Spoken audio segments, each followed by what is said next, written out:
नमस्कार। तो हिमाचल प्रदेश कर्मचारी चयन आयोग हमीरपुर जो है, जब से जूनियर ऑफिस असिस्टेंट की पेपर जो है ये लीक हुआ है और भी जो है भर्तियां जो हैं इसके बाद जो है वो फंस गई हैं।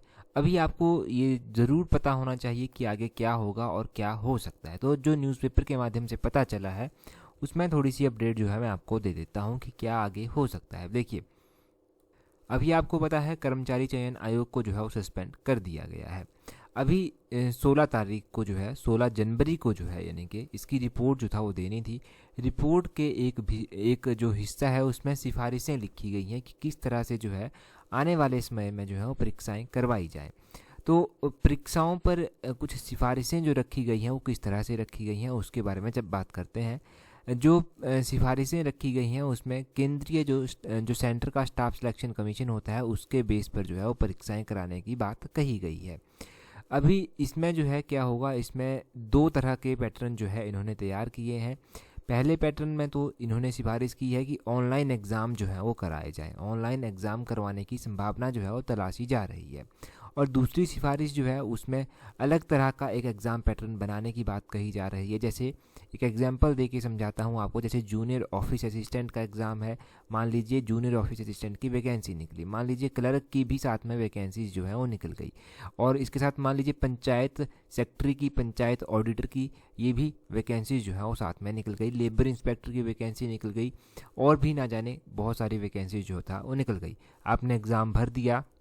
अब इन परीक्षाओं के जो जिस परीक्षा का सिलेबस सेम है ना उसके लिए एक ही पेपर जो है वो होगा, एक ही पेपर होगा, और इस पेपर के माध्यम से नंबर बच्चों के देखे जाएंगे और उस नंबर के बेस पर जो है वो सिलेक्शन जो है वो की जाएगी। यहाँ पर लिखा गया है कि कुछ एक कैटेगरी को जोड़कर जो है वो एक ही एग्ज़ाम किया जाए। जैसे जूनियर ऑफिस असिस्टेंट को जोड़ दिया, क्लर्क को जोड़ दिया, लेबर इंस्पेक्टर को जोड़ दिया, और भी मतलब अलग अलग जिनका सिलेबस सेम रहता है ना उनको साथ में जोड़ दिया। ट्रैफिक इंस्पेक्टर, जेल सुपरिटेंडेंट सभी को आपस में जोड़कर एक ही एग्ज़ाम जो है वो करवाया जाए, और उसके बेस पर जो बच्चों के नंबर आते हैं और हाईएस्ट उनकी, पहले तो बच्चों की जो प्रेफरेंस है उसको देखकर और हाईएस्ट ग्रेड पे देखकर जो है आप यहाँ पर अपॉइंटमेंट फिर दे सकते हैं।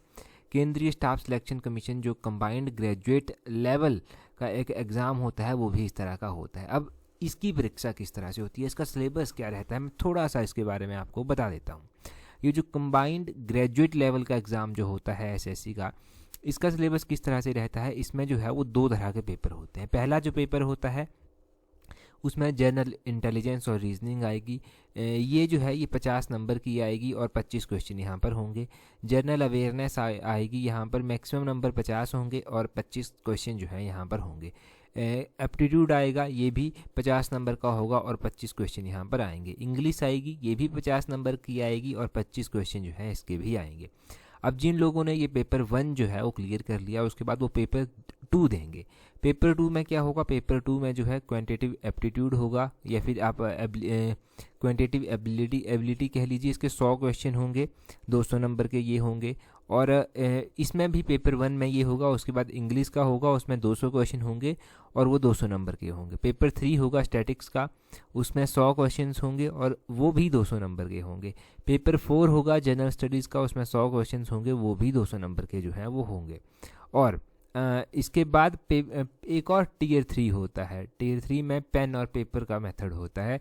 इसमें आपको ऐसे हिंदी में ऐसे आ जाएगा, इंग्लिश में ऐसे आ जाएगा, प्रेसी आ जाएगी, एप्लीकेशन आ जाएगी, ये सब लिखना होगा और 100 नंबर का होगा, और इसी के बेस पर एक मेरिट बनेगी और फिर सिलेक्शन हो जाएगी। ये होता है कंबाइंड ग्रेजुएट लेवल का जो एक स्तर होता है, या फिर सिलेबस आप कह लीजिए।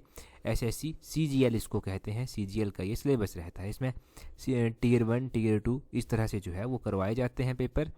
तो ये पैटर्न भी हो सकता है, परंतु अभी तक ऐसा कुछ फाइनल डिसाइड नहीं किया गया है कि कौन सा पैटर्न होगा। सिर्फ सिफारिशें दी जाएंगी, जो अंतिम फैसला जो है वो फिर बाद में लिया जाएगा, और फैसला जो लिया जाएगा उसी के बेस पर पेपर होंगे।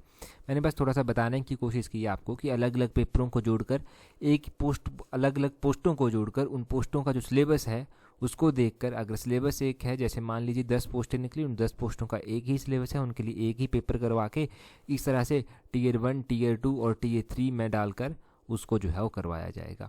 तो मतलब प्रोसेस थोड़ी सी लंबी हो सकती है, प्रोसेस थोड़ी सी हार्ड वर्किंग हो सकती है, ज़्यादा मेहनत जो है वो बच्चों की यहाँ पर फिर लगेगी।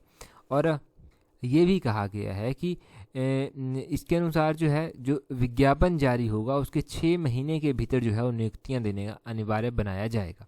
ये हो सकता है और ये बहुत अच्छी बात है कि जैसे मान लीजिए जनवरी महीने में जो है वो पोस्टें निकली तो विद इन 6 मंथ जो है वो नियुक्ति देने की बात जो है वो कही गई है। अगर ऐसा होता है ना सच में, तो ये बहुत अच्छा डिसीजन जो है वो सरकार का होगा। और बाकी तो आपको पता है कि जो बाकी पेपर होते हैं जैसे क्लास 1 का हो गया, क्लास 2 का हो गया, वो लोक सेवा आयोग जो है वो कंडक्ट करवाता है, यानी कि शिमला का जो पब्लिक सर्विस कमीशन है वो कंडक्ट जो है वो करवाता है। तो अभी होपफुली आपको यहाँ से समझ आ गया होगा कि किस तरह से सिफारिशें जो हैं वो भेजी जाएंगी और किस तरह से आगे डिसीज़न होगा। वो अभी कुछ नहीं कह सकते जब तक डिसीज़न नहीं आता। डिसीज़न जब भी आएगा तब आपको बता दिया जाएगा। ये सारी अपडेट मैंने आपको टेलीग्राम पर भी दे दी थी, फेसबुक पर भी दे दी थी।